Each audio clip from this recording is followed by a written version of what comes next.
Hello everyone, my name is Rishabh Singh Kumar and today we are going to study a topic from Code of Civil Procedure 1908 decree. Okay,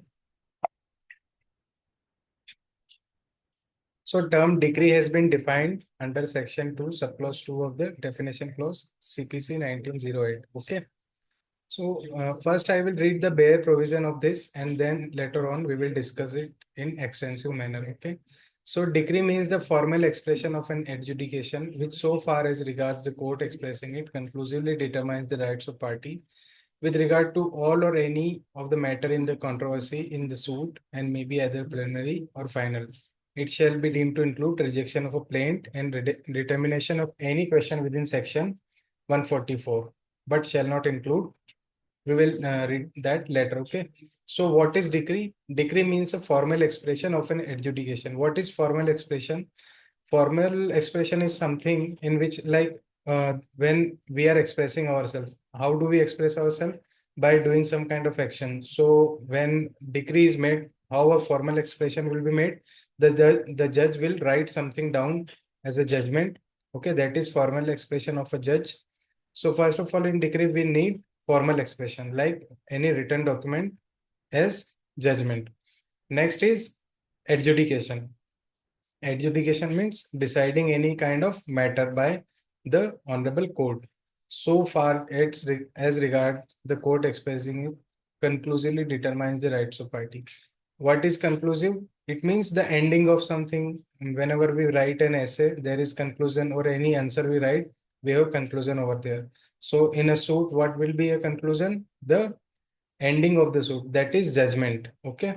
So in decree there shall be conclusively determinate of the rights of party. Okay, if let's take an example like there was a dispute relating to property in court of Mirzapur, and later on the case was being heard, arguments were made, evidence were given, and later on in the end what will conclusively determine the rights of parties?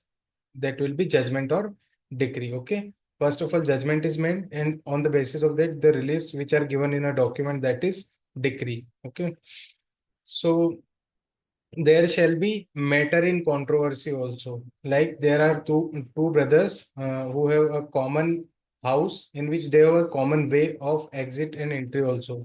But what younger brother is saying, that that is not a common way of passing from the gate, and it is a only my own way of going outside and inside. Okay, so under this case, what is the matter of controversy? The way of going outside and inside, that is the matter of controversy. Okay, so decree may be, there are two types of decree. Decree may be either preliminary or final.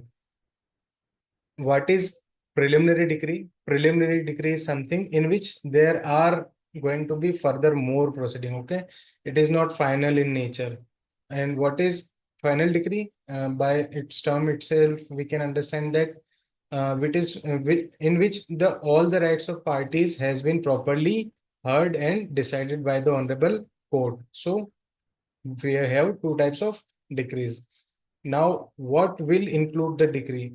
Like we have made a proper document, but there are some conditions in which it will be already deemed as a decree. Okay, so what will be deemed as a decree? Rejection of plaint.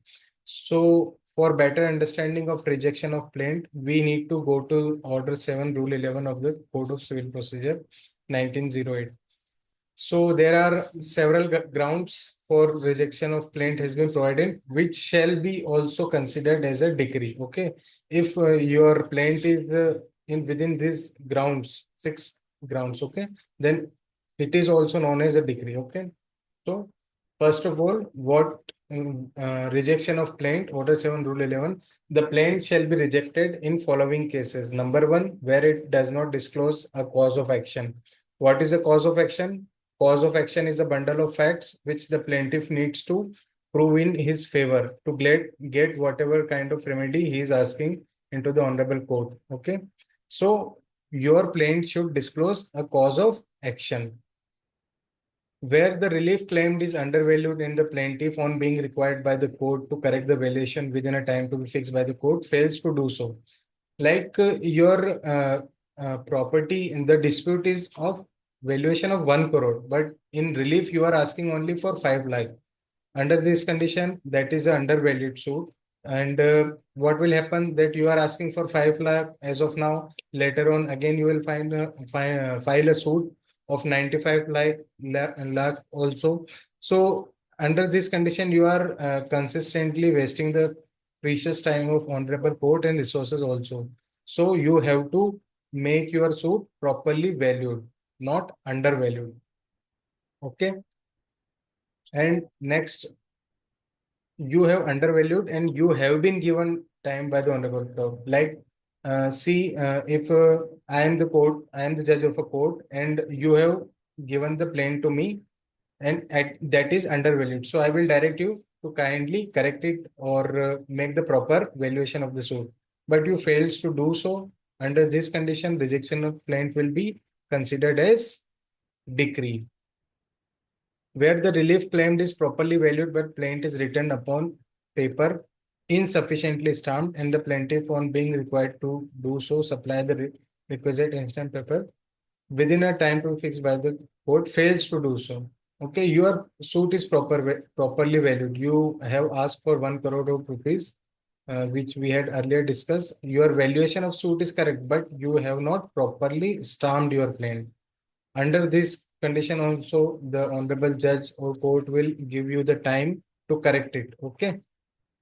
But you are failing to do so. Under this condition also, your plaint will be rejected and it will be considered as a decree. Next is where the suit appear from the statement in plaint to be barred by any law. In the very nature of the suit, we can find that the plaint is barred by law.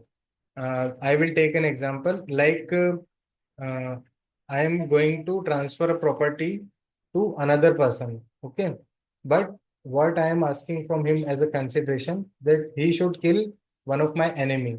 Okay. So killing is a crime, first of all.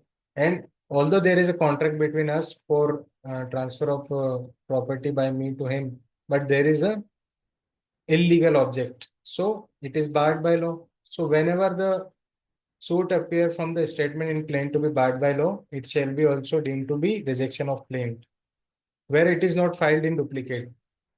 It was not earlier into the original CPC. It has been added by one of the amendment.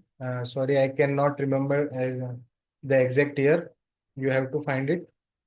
So where it is not filed in duplicate, whenever you are filing your plaint into the honorable court, you need to make two copies. Okay, one is original, which will be submitted to the honorable court, and one is duplicate, which is given to the opposite defendant. Okay, and one copy is to be kept with you. That is common sense.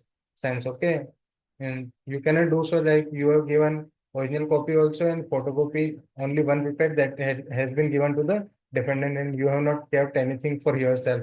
So it is not going to happen. That is common sense. Where the plaintiff fails to comply with the provision of order 7, rule 9. There is a summon related issue which has been provided into that rule. Okay. So we have discussed the rejection of plaint. Now we will again go to the decree clause.